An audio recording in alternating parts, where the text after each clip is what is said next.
promoting dialogue. It's 6 p.m. in Dakar and 7 p.m. in Abuja. Good evening and many thanks for staying tuned to West Africa Democracy Radio, broadcasting on 94.9 FM and worldwide on wadr.org. This is Newslink, but first, our headline stories. The Nigerian Transitional Authority orders the immediate termination of contracts of Chinese oil expatriates in the country. State commissioners and political appointees in Nigeria's south state of Akwa Ibom to defect to APC or face dismissal, says Governor Eno. I'm told some of you are admitting that you will not come. You're free, absolutely free, not to join me, but you won't be in my state executive council. So you better just prepare to resign the day I announce that I'm moving. World Bank approves $200 million financing for Benin's urban mobility project, and the United Nations calls for protection of civilians in conflict areas across the world. Widespread civilian suffering was also reported in the Democratic Republic of the Congo, Mali, Mozambique, Myanmar, Nigeria, Somalia, South Sudan, the Syrian Arab Republic, Ukraine, and elsewhere. This cannot continue. Stay with us for details of these stories and more. Here is Abdullahi Hassan with Newslink. Many thanks for joining our broadcast and a warm welcome to our listeners across the sub-region and beyond. Let's begin in Niger, where the government has ordered the termination of employment contracts of expatriates in the oil sector with more than 4 years of service. Niamey cited violations of the Labour Code and the Local Content Ordinance. The announcement was made in a memo addressed to the chairman and CEO of the China National Petroleum Corporation. The Chinese oil company therefore has until May 31, according to the memo, to implement this decision by the Nigerian authorities. Augustine Kole has won this report by WADR's Murtala Zubairu. In a letter addressed to the chairman and CEO of China National Petroleum Corporation, dated May 8, Niger's Minister of Petroleum, Dr. Umaru, requested the termination of the affected contracts and the departure of the expatriates from the country by May 31. The document states that the Local Content Ordinance, adopted in August 2024, requires companies operating in the mining and hydrocarbon sectors to prioritize the employment of Nigerian workers, the use of local goods and services, and the transfer of technology in order to strengthen the country's technical autonomy. On its social media account, the CNP confirmed that it had received notification from the Nigerian authorities and stated that it was in positive dialogue with the Petroleum Ministry over the implementation of the measure. This decision comes after the expulsion last March of 3 Chinese oil company executives and the closure of a Chinese-run hotel. These measures were prompted by failures to meet local content requirements and wage disparities between expatriate executives and Nigerian staff. The government is thus increasing its efforts to strengthen its control over the country's natural resources and demand a better sharing of economic benefits. A report by WADR's Murtala Zubairu Niamey and voiced in our studios by Augustine Kole. Meanwhile, the Nigerian Prime Minister arrived in Bamako today on a working visit. Upon his arrival, Ali Mohammed Lamin Zain engaged Malian officials in the capital city, which has hosted several strategic meetings in recent days. One of these meetings include the creation of the future AES Investment Bank and Customs Cooperation between the Confederation's member states. With his Malian counterpart, General Abdoulaye Maiga, discussions focused on key issues of economic, customs and monetary coordination, as well as the terms of exit from the regional bloc, ECOWAS. Lamin Zain's stay in Bamako comes 24 hours after the trial of Mali, Burkina Faso and Niger, and the regional body held talks on several issues such as the joint operations and the fight against terrorism. Let's take you to Nigeria, where defections from opposition political parties to the ruling All Progressives Congress APC continues to create tension and division in the political class. Since the start of the defections in March this year, more than 15,000 politicians, including state governors and lawmakers, have joined President Bola Tinubu's camp. The latest to announce his defection is the Akwa Ibom State Governor, Umo Eno. Addressing a gathering at the state capital, Eno directed that all his commissioners and appointees either defect with him to the All Progressives Congress or be dismissed. The peace we're enjoying in this state is the most important thing. Other states don't have. And so development cannot go there. Now that we have this peace, let's build on it. Let's build bridges that will help us. Because where there is no peace, people will resort to self-help, and then projects will be far away from such states, So we want our commissioners, our members of ESCOs, appointees. I'm told some of you are meeting that you will not come. You are free, absolutely free. You are free not to join me, but you won't be in my state executive council.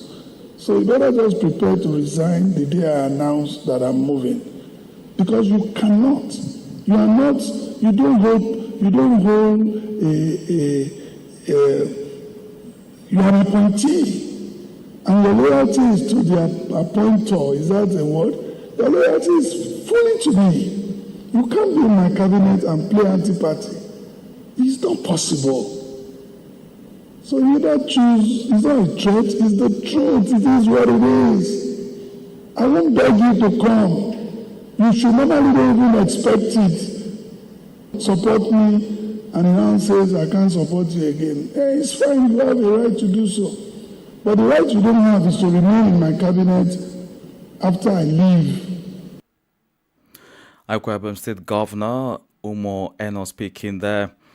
However, his statement has been met with heavy criticism. Political analysts and observers argued that the choice of party membership should not be imposed on any individual at any level of governance. Eno's open remark also Kanu and the administrative capital Port Novo. Other cities are Semekboji, Abomi Kalavi and Wadr, all located in the southern region of Benin. Imo Edet has more.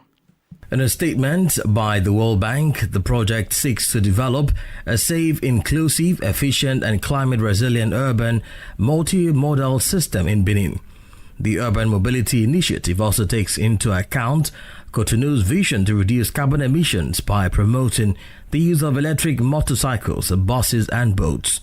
The World Bank says when completed, the project will provide a complete public transport network by bus and boat to serve an estimated 270,000 people and 360,000 daily passengers in the long term. Additionally, 1,000 direct jobs will be created during the construction of the infrastructure and a further 17,000 jobs through the development of electric mobility. In public transport services alone, 800 jobs are expected. The initiative is part of a broader national transformation by the Beninese government, which in April 2025 approved a 9.7 billion strategic plan for 2025-2029 through its Ministry of Life and Transport. The strategy envisions a clean, green and interconnected transport system by 2030, positioning infrastructure as a catalyst for development. According to Nestor Kofi, World Bank Operations Manager for Benin, the project will unlock economic potential, enhance productivity and promote social and environmental sustainability. A more that reporting there. More on developmental news, but this time in Senegal. President Bassirou Diomaye Faye on Thursday embarked on an assessment tour of the Grand Tortue Amehin gas platform. The Senegalese head of state was accompanied by his Mauritanian counterpart, Mohamed Ould El Ghazouani, both stakeholders in the joint project situated on the border between the two countries. Senegal and Mauritania plan to position themselves through this project as the leading liquefied natural gas exporters in West Africa. Speaking during the visit, Diomaye Faye emphasized the importance of prioritizing the local market. This gas is first and foremost a lever for local development, a fuel for our energy sovereignty, and a driving force for our industrialization and the structural transformation of our economies. In this regard, Senegal has laid important foundations for delivering a portion of this gas from the depths of our coasts to the local market. Thus, the contract for the construction of the northern segment of the Senegalese gas network network has been signed. This network will transport GTA gas to the Gardon Power Plant, the future pivotal energy facility for the northern electrification of our country. The state expects the contractors present here to unconditionally fulfill their obligation to supply domestic gas needs using resources extracted from GTA. It is clear that a portion of the liquefied natural gas production from phase 1 of the GTA, in the order of 20 to 25%, will be intended to supply the domestic market to support a progressive, controlled, and sustainable structural decline in energy prices in our country. Progressive, maîtrisée et durable des prix de l'énergie dans notre pays. Senegalese President Bassirou Diomaye Faye speaking there. It should be noted that the first gas shipment from the Grand Tortue Américain gas platform was successfully loaded by BP, the project's main operator, last April. Crossing over to Ghana, Vice President Professor Nana Jane Akpokwa-Agyemang is back in Accra after a long medical leave in the United Kingdom.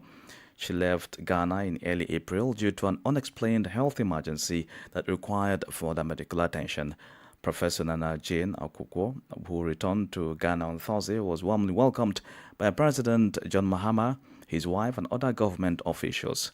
From Accra, Nadiri Tete reports.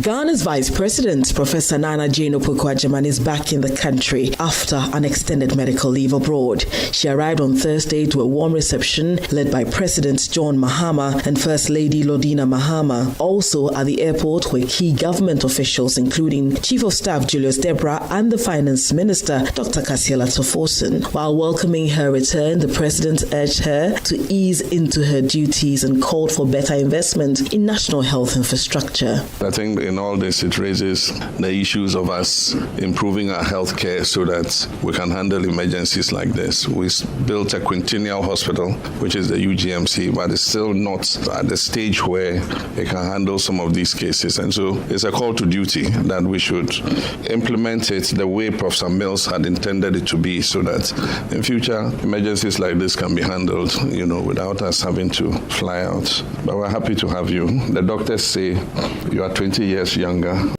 We'll do much more for our country.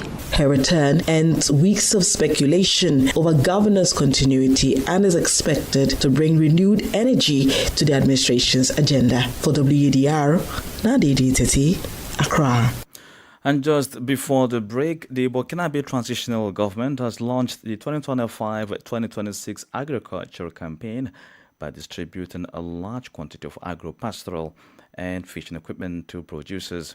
The total value of the agro-pastoral equipment is estimated at 104 billion CFA francs or $179 million. They include tractors, motor pumps, motor cultivators, multi-purpose grinders, and processing units. Additionally, producers will receive mineral and organic fertilizers, trucks, motorcycles for field agents, floating cages, as well as livestock support, among other equipment. However, concerns arise regarding how the majority of farmers across the country will access this equipment, considering the constant terrorist attack on the country's territory. Yusuf Ouattara, a farmer in Burkina Faso, joins us on the second half of the news for additional details. You are listening to Newslink here on West Africa Democracy Radio, broadcasting on 94.9 FM and around the world on wadr.org. Here's a reminder of our top stories. The Nigerian Transitional Authority orders the immediate termination of contracts of Chinese oil expatriates in the country. State commissioners and political appointees in Nigeria's south state of Akwa Ibom to defect to APC or face dismissal, says Governor Eno. World Bank approves $200 million financing for Benin's urban mobility project. Still ahead in the news, the United Nations called for protection of civilians in conflict areas across the world. And the health authorities in Togo track 55 confirmed Mpox cases. We also have the guest interview and sports news. Please stay with us. Fresh and breaking news all the time. Hear it first as the news breaks, only on West Africa Democracy Radio. Newslink continues. Many thanks for staying with us.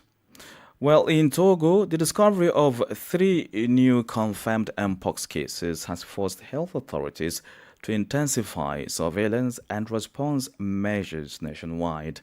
To date, 55 confirmed cases have been recorded across the country. This has prompted increased mobilization of public health structures across the country. And on human security, the United Nations is calling for the protection of civilians in conflict-affected areas worldwide. This call was made on Friday at the UN headquarters during a media stakeout at the end of the Security Council. Gorgeous Geraptritis, Minister of Foreign Affairs of the Hellenic Republic and President of the Security Council for the month of May, on behalf of 80 member states on safeguarding the basics on protection of civilians in armed conflicts, issued the call. In Sudan, civilians bear the brunt of violence, with millions internally displaced and over half of the population facing high levels of acute food insecurity. Widespread civilian suffering was also reported in the Democratic Republic of the Congo, Mali, Mozambique, Myanmar, Nigeria, Somalia, South Sudan, the Syrian Arab Republic, Ukraine, and elsewhere. This cannot continue. Today, we come with one clear message. The protection of civilians is not optional. It is a legal obligation under international humanitarian law and a moral imperative we cannot afford to neglect. In the face of deepening conflict and disregard for civilian life in too many regions, we call upon all parties to armed conflict to respect international humanitarian law in all circumstances. And we call upon all member states to use their influence to ensure that all parties respect for it. This is the baseline, not an aspiration, but a binding commitment, a legal obligation. You've just listened to Giorgio Geraptritis, Minister of Foreign Affairs of the Hellenic Republic and President of the Security Council for the month of May. Politics, Analysis on major news, social matters, and all. This is A Guest. Our guest tonight is Yusuf Ouattara, a Burkinabe farmer who joins us on the launch of the 2025-2026 agricultural campaign season, marked by the distribution of a large quantity of agro-pastoral and fishing equipment to producers valued at over 104 billion CFA francs or $179. He joins us to speak more about some of the concerns raised about distribution of the majority of this equipment to farmers across the country who definitely have difficulty in terms of access due to the rise in insecurity in the country.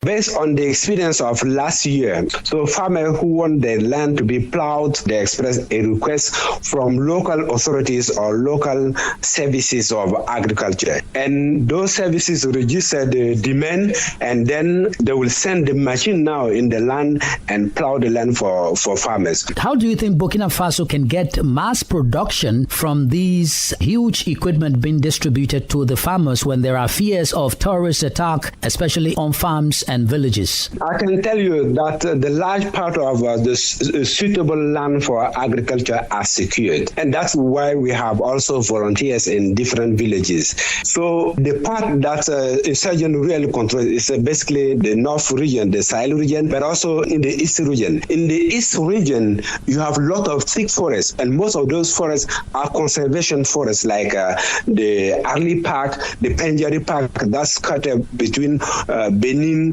Niger, and Burkina Faso. So those are conservation. They are not for agricultural activities. So I think there are land that farmers will be able to cultivate and grow crop. I don't doubt about that. But of course, there are still some places like in the valley of the Suru, which is a very fertile land. I think the government has conducted recently military operation in order to secure this area as well. And I think it it will increase the capacity of farmers in order to grow. Importantly, Mr. Ouattara, majority of these equipment being provided are all modern equipment for mechanized farming. How do you think local farmers will be able to use these modern equipment being provided by the government to ensure that they carry out mass production for the country? This is a very important issue that you are raising there. In the past, the mechanized equipment was not adapted actually to the production. The government used to buy tractors for hundreds of hectares of land, while farmers have 2 hectares or 3 hectares or 5 hectares of land. So those big tractors were not suitable because it's underused. But if you look at the new equipment, those are very light equipment, very small equipment that a farmer with a very limited plot of land can use in order to produce his crop. So I think the machinery is much more adapted now. It's cheaper, it's usable, it's very easy to use by farmer. Because if you look at the machinery, you handle it with your hands. It's not a machine where you have to put some speed and or control all this. You don't need that. You can use it with your hands. It's like a oxen plow. So I think it's much more adapted for. I'm concerned about trainings for these farmers. Are you saying that those farmers have been trained on how to use these modern equipment? The equipment I have seen, if you are able to ride a bicycle, if you are able to ride a speed moped, then you will be able to use this equipment. So the equipment is not that sophisticated actually, but even if there are some tractors, very sophisticated tractors, and those sophisticated tractors will be used by professional drivers, by professionals who know those equipment. But the large bulk of the equipment, I think it is accessible today to farmers. Of course, they will still need some support, some technical support in terms of production, in terms of seeds, and in terms of how to plow all the farm. But I think they have the essential, the basic for to use the equipment. Yusuf Ouattara is a Burkinabe farmer. And for more in the sporting world, let's join Sam Kulejanko. In sport, history is just 2 games away, and the stakes couldn't be higher. This week, all eyes are on the CAF Champions League, a clash that promises fireworks, legacy, and a shot at immortality. Pyramids FC, the Cairo-based club that's turned ambition into action, have invested millions and now stand on the brink of their greatest triumph yet. After years of knocking on the door of the continental success, they are 2 matches away from rewriting their history books. But standing in their way, none other than Mamelodi Sundowns, the South African juggernaut, chasing glory and looking to recapture the magic of their 2016 title run. Fresh of clinching their 8th consecutive domestic league crown, the Brazilians have 1 goal left, conquering Africa once again. The battle kicks off this Saturday, May 24th, at the iconic Loftus Versfeld Stadium in Pretoria. Then it's all to play for in the decisive second leg on June 1st. In a fair finale under the Cairo lights. And the Confederation of African Football has officially revealed the brand new CAF Champions League trophy, symbolizing a bold transformation in the image and prestige of Africa's top club competition. The launch event took place at the Total Energies headquarters in Johannesburg, South Africa. The new trophy will make its historic debut when one of this season's finalists, Mamelodi Sundowns or Pyramids FC, hosts it in victory. And that's it for sports. Sports was brought to you by Sam Kulejanko. And with that, we've come to the end of this edition of Newslink here on West Africa Democracy Radio, broadcasting from Dakar, Senegal. Thank you for listening, and many thanks to Mustafa Sek and Umu Daniogo for technical support. Do interact with us via social media platforms, X, Instagram at WADR English, and on Facebook, WADR English Service. Coming up at the bottom of the hour is a rebroadcast of WADR's security program in the Sahel. I'm Abdullahi Hassan. Good evening. And many thanks to you for listening to Newslink via Hot 104.3 FM, Newmi FM 94.0, Hilltop Radio 104.7 FM, and Veritas Radio 102.9 in Banjul, the Gambia. We also appreciate our listeners in Liberia via Alternative Youth Radio 98.9 FM, Lofa County, Radio Kagama 94.5 FM, Nibe County, DCN Radio 91.3 FM, Riverside County, Wakat FM Radio, Banga, Liberia, Radio Baf FM 91.3 Sierra Leone. For you listening via Radio Pad 95.1 Damango,